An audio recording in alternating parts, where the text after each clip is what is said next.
The room went quiet the moment I walked through those double doors. Not the polite kind of quiet, the held breath kind. The kind where you can hear someone's champagne glass stop mid-clink and just stay there, suspended, while every pair of eyes in the room finds you at once. I stood in the doorway of the Hartwell Country Club banquet hall in my white coat. Not a costume, not a prop, my actual coat with my name embroidered above the left breast pocket, my hospital badge clipped to the lapel, and 14 years of my life stitched into every wrinkle and worn edge of it. I had driven straight from the hospital. I hadn't changed. That was a choice. My sister-in-law's engagement party was in full swing. 200 people in cocktail dresses and sport coats, servers moving through the room with trays of bruschetta and sparkling rosé, a string quartet in the corner playing something soft and forgettable. My brother stood near the bar with a drink in his hand, and when he saw me, his smile didn't reach his eyes. That morning, he had called me for the third time to remind me to dress like a normal person for once. I had not done that. But I'm getting ahead of myself. Let me back up to the beginning, because this story doesn't start at that party. It starts a long time before that, in a house in Dayton, Ohio, where the running joke at the dinner table was always about me. I was the second of 3 kids. My older brother, Kevin, was the kind of son my parents understood instinctively. Easygoing, social. Went to Ohio State on a partial baseball scholarship, graduated with a business degree, married his college girlfriend, sold commercial real estate. He made sense to them. He was legible. My younger sister Bree was artistic and sweet and never caused them a moment of grief. She taught elementary school art in Columbus and sent birthday cards on time. And then there was me. I was 12 when I decided I wanted to be a doctor. Not because a relative was one, not because of some movie. I had an appendix that ruptured during a family camping trip in the summer, and the ER surgeon who operated on me that night, a woman with short greying hair and the calmest hands I have ever seen, saved my life so quietly and efficiently that I couldn't stop thinking about it for months. She hadn't been dramatic about it. She had just known exactly what to do and done it. I wanted to be that. My parents were not opposed to medicine exactly. They were opposed to the version of medicine that required me to be serious and driven and somewhat unavailable for 15 years straight. My mother had envisioned a different kind of life for me, something that left more time for things she considered important. Dating. Being home for holidays. Not missing Kevin's wedding because I was on a surgery rotation that I could not, under any circumstances, leave. I missed Kevin's wedding. I was in my 3rd year of residency. I sent a gift and called him from a hospital break room at 11 at night to apologize. He told me it was fine. For years after that, he and my mother referenced it as the reason I was difficult. The thing that proved I had chosen my career over my family, as if those were the only 2 options, as if there had been a choice at all. I kept going. By the time I was 27, I had finished my residency in general surgery and accepted a fellowship at Mercy Regional Medical Center in Charlotte, North Carolina. I moved with 2 suitcases and a 6-year-old Toyota that needed new brake pads. I barely called home that first year because I was working 80 hours a week and sleeping in every spare moment in between. My mother left voicemails that started with, "I know you're busy," in a tone that suggested she did not, in fact, know that. My father was quieter about his disappointment. He expressed it in small ways, asking Kevin how things were going at length, then turning to me and saying, "Still at the hospital," as if I might have taken up something more interesting in the meantime. They were proud of me, I think, in the abstract. The way you're proud of something you don't entirely understand. They told people I was a surgeon when it came up, but in the house, with just the family, what I did felt inconvenient rather than impressive. Too much of my time, too much of my focus. Too many Thanksgivings where I arrived late or left early or attended via speakerphone. Kevin was understanding about most of it, until he wasn't. The shift happened gradually, over the years that followed his own marriage, the birth of his 2 kids, the construction of his 4-bedroom house in Dublin, Ohio. He had built a very specific life, and my absence from its edges had become, over time, a grievance. I wasn't there for the housewarming. I wasn't there for his son's first birthday. I missed his daughter's school play 3 years running. He stopped asking me to things and started announcing them with a particular flatness that meant he expected me to miss them. I usually did. So when he called to tell me he and his wife, Justine, were throwing an engagement party for Justine's younger brother and his fiancée, a black tie optional thing at the Hartwell Country Club on a Saturday in early October, I wrote it in my calendar in red and told my chief I needed that Saturday off 2 months in advance. I was going to make it. I was going to actually make it. The call came at 6:47 in the morning on the Saturday of the party. I was already awake, already dressed, sitting at my kitchen table with coffee, genuinely feeling something close to optimistic. I had a green dress hanging on the back of the bathroom door. I had gotten my hair blown out the day before. I was, for once, going to walk into a family event looking like someone who had slept. The call was from the hospital. One of my patients, a 53-year-old man named Mr. Tanner, who had come through a complicated bowel resection 4 days earlier, had developed a fever overnight and was showing early signs of anastomotic leak. My resident had caught it, had ordered the right labs, had called me exactly when she was supposed to. But she needed me there. I sat with the phone against my ear for a moment after she finished talking. I said, "I'll be there in 20 minutes. I called Kevin on the way to the hospital. He picked up on the second ring, which meant he was already awake, which meant he had been waiting for something like this. "Let me guess," he said. "Kevin, the party starts at 6. I know when the party starts. I have a patient." "Who, you always have a patient." His voice wasn't raised. That was the thing about Kevin. He never shouted. He just got very flat. "Leigh, I am asking you one time. Can you just for once in your life not let the hospital be the reason?" I wanted to explain that anastomotic leaks can become sepsis in hours. I wanted to explain that Mr. Tanner had a wife who'd been sleeping in the chair beside his bed for 4 days and 3 grandchildren who had drawn him cards that were taped to the wall of his room. I wanted to explain that leaving was not an option that existed in the same universe as my values. I said, "I'll come as soon as I can." He hung up. I got to the hospital. Mr. Tanner was stable by noon. We caught it early enough that we could manage conservatively, no return to the OR. And by 3 in the afternoon, he was sitting up and his wife was holding his hand, and the fever had already begun to drop. My resident, whose name was Priya, and who was going to be a genuinely excellent surgeon, had done everything right. We stood outside his room going over the afternoon plan, and she said, "You should go. I've got him." I looked at her for a second. "The party," she said. "You mentioned it this morning." I'd forgotten I'd mentioned it. I drove home, stood in my bathroom, and looked at the green dress. It was 3:42 in the afternoon. The party was at 6. I had time. I thought about Kevin's voice on the phone. The flatness, the way he had said "you always have a patient like it," was an accusation. I stood there for a long time. Then I looked at the white coat on the hook behind my door, the one I'd worn all day, and I made a decision. Not out of spite. I want to be clear about that. I have spent a lot of time making sure I understand my own reasoning because it matters. I didn't put it on to make a point. I put it on because I had just spent 6 hours fighting to keep a man alive, and I was not going to pretend that hadn't happened. I was not going to press myself into a cocktail dress and walk into a room full of people and perform a version of myself that erased the entire day. I was tired of performing. My badge was still clipped to the lapel. My name, Dr. Leigh Calloway, was still embroidered above the pocket. I got in the car. That was the scene in the doorway. Me standing there, the room going quiet. I saw Kevin first. Then my mother beside him, in a blue wrap dress with a glass of white wine, her expression shifting through 3 distinct phases in about 1.5 seconds. Confusion, recognition, something harder to name. She crossed the room to me faster than I expected. "What are you doing?" she said, not as a question. Her voice was low.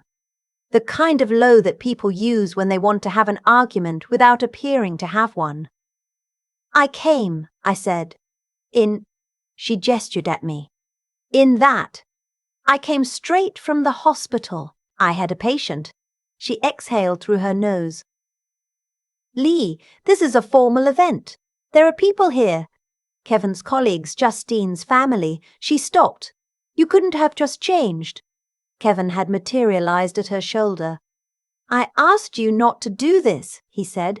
I'm here, I said. I made it, like this. He looked at the coat. You made it like this. And then I hadn't noticed him approach because the room had begun to thrum back to life around us, conversations restarting, people politely looking elsewhere. A man appeared at my elbow. Maybe 60 years old. Silver hair, trim build, the posture of someone who had spent decades being watched. He was wearing a dark suit, no tie, and he was looking at my badge. His name was Dr. James Ackerman. I didn't know that yet. I would find out later that he was the chief of cardiothoracic surgery at Carolina Presbyterian, one of the top 3 programs in the country, a man whose name was on textbooks I had studied during my fellowship. Justine's family's neighbor and family friend, apparently, for 30 years.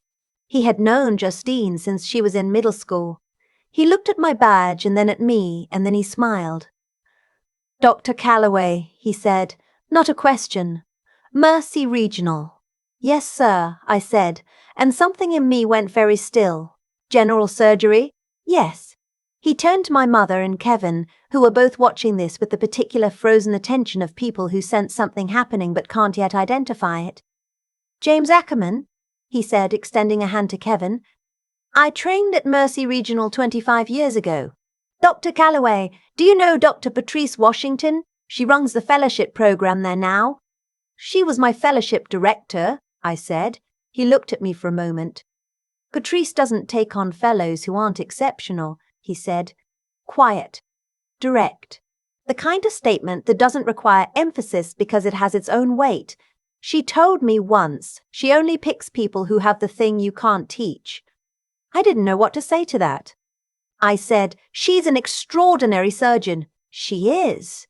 He picked up a glass of sparkling water from a passing tray and lifted it slightly in my direction. Good of you to come. He moved away. The silence between me and my mother and Kevin lasted maybe 4 seconds. Then a woman in a cream blazer, one of Justine's aunts I would later learn, touched my mother's arm and said, Is that your daughter? The surgeon? In a tone that was entirely, unmistakably impressed. My mother said, Yes.